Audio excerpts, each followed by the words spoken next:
Hiša za otroke je javni zavod, ki je nastal v okviru Ministrstva za pravosodje in je namenjen celostni obravnavi otrokom, ki so se znašli kot žrtve ali priča v kazenskem postopku. To pomeni, da se jim je zgodila nekaj slabega, da nad njimi je bilo storjeno kaznivo dejanje in namesto, da bi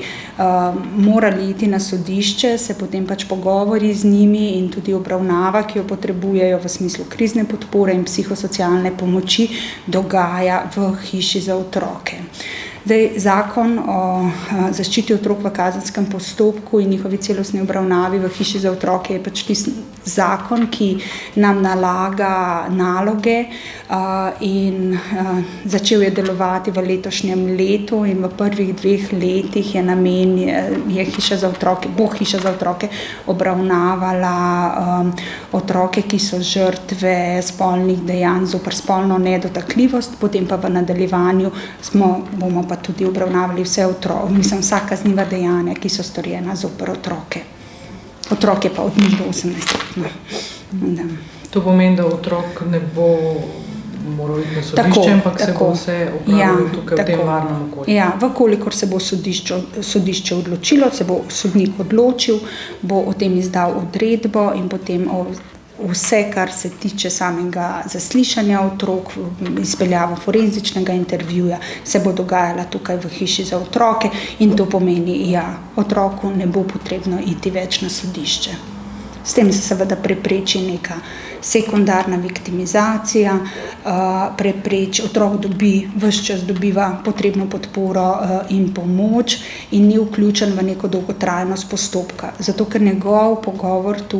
forenzični intervju je posnet in ta posnetek ima dokazno vrednost na sodišču in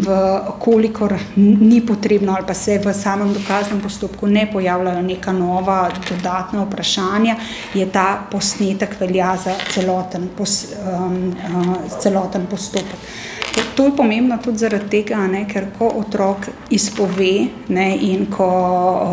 da to ven iz sebe, se potem lahko začne z njim delati na način, da se mu pomaga,